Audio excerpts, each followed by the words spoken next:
Welcome back, friends, to another Build a Lot Acres exclusive on this Firewood Friday. We're going to be talking about different wood-burning appliances. What are some of the differences and what one might be right for you? Please stay tuned. All right, so we have a special guest in today's Firewood Friday. We have my father, Senior Build a Lot. The reason I asked him to tag along is because he has a lot of experience with different wood-burning appliances. He's been burning wood for how long? Oh, 40 years. So you have the Jensen wood boiler you can see behind him, and before that, what did you burn with? Ashley's. Freestanding, just regular wood stoves? Yeah. And that would have been since the 1970s? 1970s. And your father burned wood when you were a kid, right? Yes.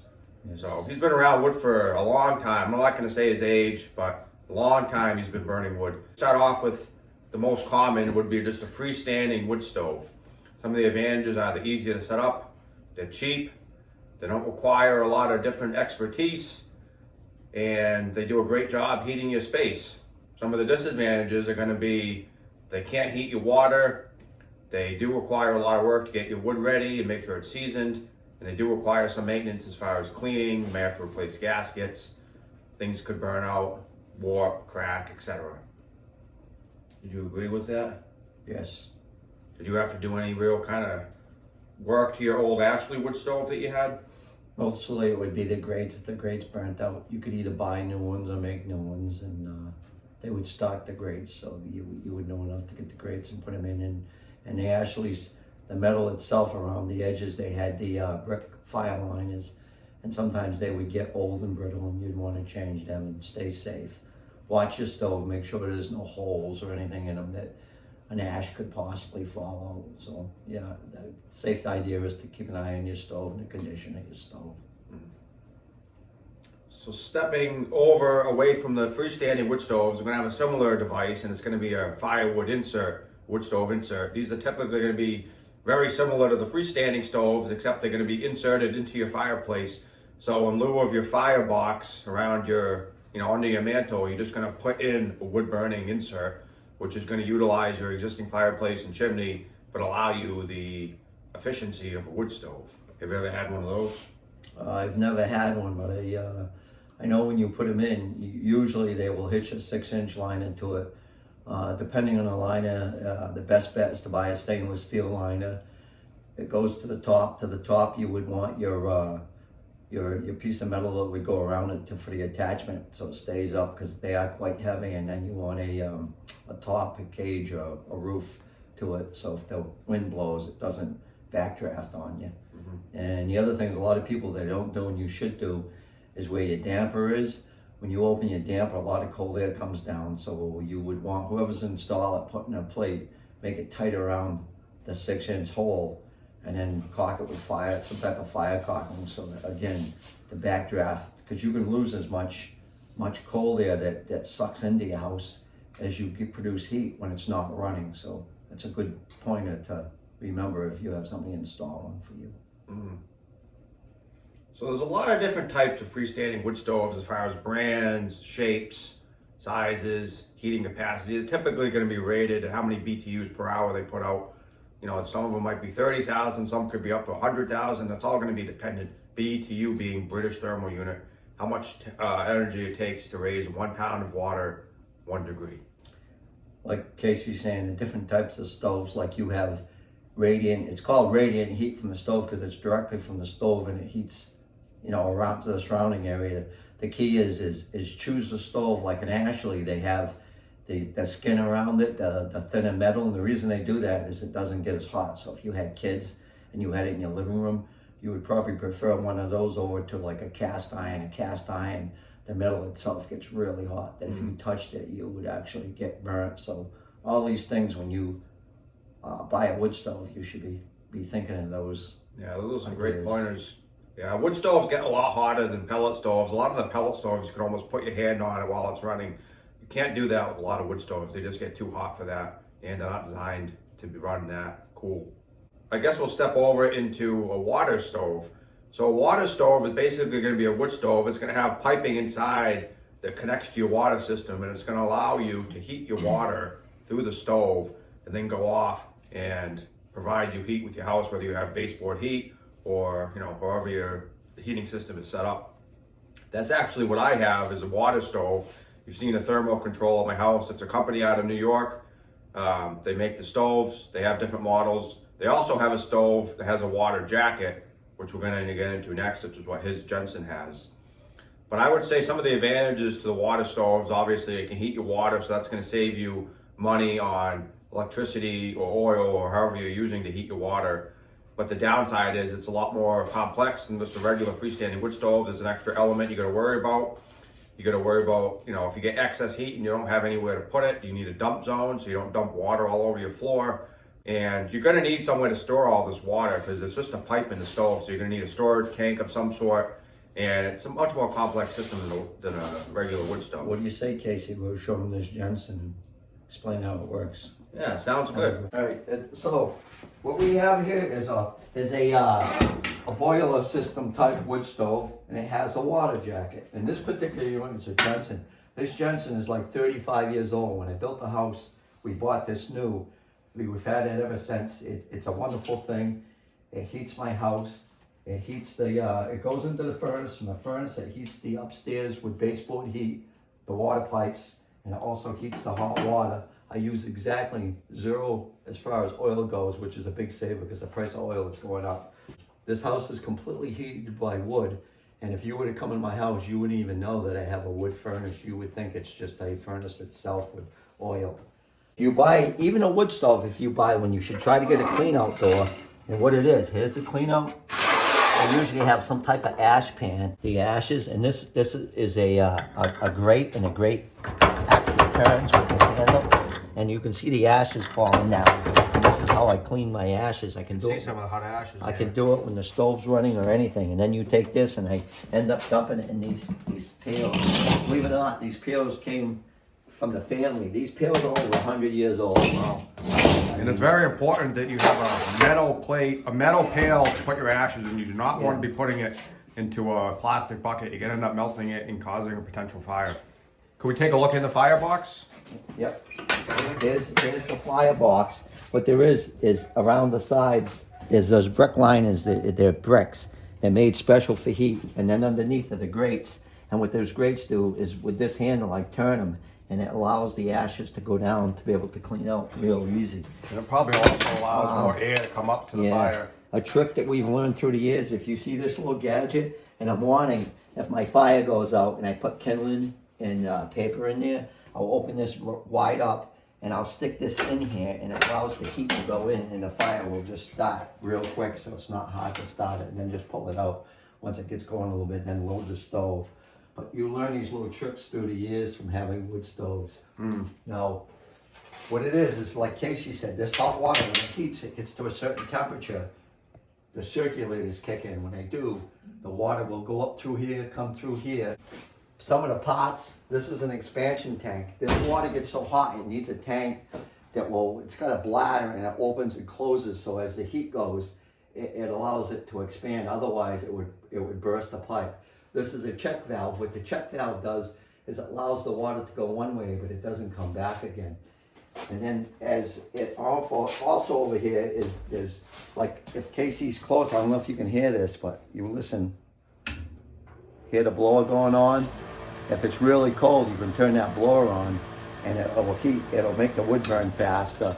So if it's really cold, I turn it on. A day like today, I can leave it off. I probably only burn maybe six sticks of wood a day, and I heat the whole house. And I mean, I can keep the house whatever I want, 70 degrees, 75 degrees. I mean, it's amazing, really. What happens is this cover, I take this cover off, I take my brush and push the brush up, and it goes all the way 2 stories, cleans it. I put something underneath, it drops the ashes in, and I'm done. I never have to go out in the winter, don't have to get on a roof. I mean, I've suggested this, a lot of people do this now when they put, because I had the chimney lined. This is a stainless steel 8-inch liner, and it's amazing. And it keeps clean because soot doesn't build up on it. It's so, it just doesn't stick like it would on a clay liner, though that has a clay liner also, has both. Come over this way, what happens is as that water comes through, it goes here, and then it can take and, this is a 2-zone here. I got a first floor, second floor. So there's 2 zones, and it actually comes up through here, and goes through and then goes up to my baseboard heat. What this wood stove does is this water takes and comes out of the wood stove, goes here, goes to a circulator. The circulator feeds the furnace. When the furnace gets to temperature, these circulators are the first floor, second floor, and it heats the house. It also has a circulator. If you look, it can go the other direction with the circulator, and it heats that whole hot water storage tank. And it really works well. The key is to get somebody to set it up, knows what they're setting up, what they're doing. Maintenance. I have changed the grates twice in a 35, 40 year odd time. Yeah, and I think you did it in '85, didn't you? And I've changed the brick liners also. But other than that, very little maintenance, and it's pretty amazing. How many cords a year would you say you go through? Probably 8, 10, depending on how cold. And this actually will open up this valve, and the water, like he said, would dump it on the floor. I haven't really had it happen, but you could put something on the floor to keep it. This is what they call an aquastat. An aquastat reads the temperature of this water. If it gets too hot, it would dump it. This is a gauge that it's usually between like 175, 200. And once it gets so hot, it'll actually stop moving the water. Also, when I have that switch on the side that you heard on, if that switch was on and I wasn't home so that it doesn't overheat, what will happen is as that temperature gets too hot, that will automatically shut off that switch. And then as it calls for heat and this gauge goes down, this will go on, or vice versa. If it's too hot, this switch would go off. But I find when it's a day like today, what do you think the temperature is today, Casey? Probably 20 degrees Fahrenheit. Even 20 degrees, I don't even need that on. It's just, I can't say enough nice things about a wood stove. But the only thing is you do want to be safe. You got to watch the ashes, like Casey said. You got to make sure you keep your pipe, your outlet pipe from your stove itself clean, and your pipe for your liner. You also want to check with your local ordinances, your building department, your fire department. Make sure you're doing it all legal. Yeah. You need a permit to install, which you do in most areas. You want to make sure you do all that. You need some type of sheetrock on your ceiling. Fire rated You know, sheetrock. Yeah, there's a lot of things. You want to do it right, you want to do it safe. Our biggest thing in it, I've heard of stories, is people will put the ashes in something. It sounds silly, but they'll put it in something plastic, put it on the porch. They think the ashes are out, but they're still hot. And long and behold, they have a fire and their house burns down. It usually starts wherever they set the plastic bucket. Yeah, that's why you need a metal bucket for your ashes. Yeah.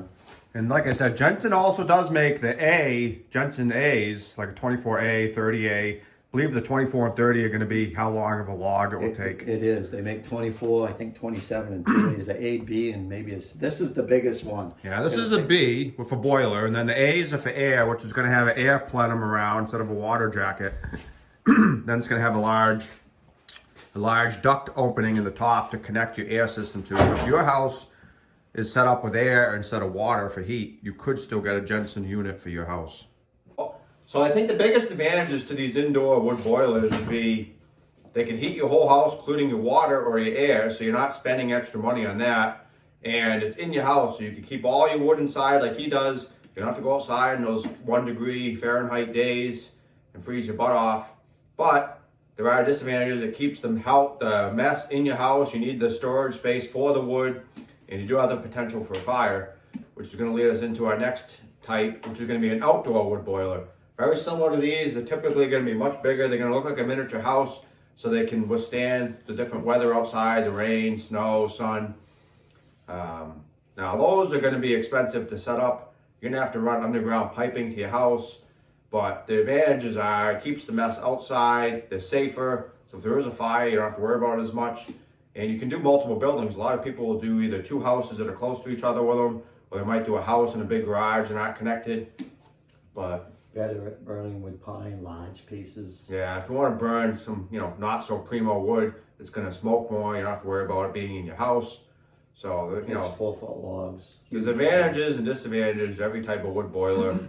And the other thing is a lot of the outdoor wood boilers, depending on your community, may not be allowed. You might need a certain amount of land or a certain distance from the boiler to another house, maybe like a neighbor, because they can smoke. So you want to watch out for your local ordinances, bylaws, codes, etc.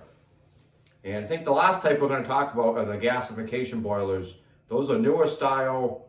They basically reburn the gases from the wood at a higher temperature, typically like in the 2000 degree Fahrenheit range. So it's going to be much more efficient than the older style boilers and stoves, but they are going to require probably real primo wood. You're going to have seasoned wood. You can't have moisture in your wood. So you're going to have to watch out for that. I think that about covers every type of wood burner there are. Obviously other types of fuels you can use is coal, corn, pellets, but we're not talking about those today. Maybe in a future video we'll discuss those, but we're much more familiar with the wood burners. As I said, Senior Bill of Law here has been burning wood for pretty much his whole life. His parents burned wood, and then he burned wood, and we think it's a great way to go. It does require a lot of work. We cut all of our own wood. We don't buy split wood from anybody. We cut it down typically from trees. So we've been doing that a long time. We enjoy it. We like running the saws and the tractors and being outside, but you also have the option of buying your wood. So, like Sonny said, it's a way of life for us. It keeps us in shape. We enjoy doing it. If we didn't enjoy doing it, we probably wouldn't be doing it. But like I say, it depends on the type of person you are, but we really do enjoy it. So we don't mind extra work to give ourselves heat, and wood heat can't be beat. Oil heat is just not the same type of heat. It doesn't feel the same. Anyone that's burned wood knows what I'm talking about.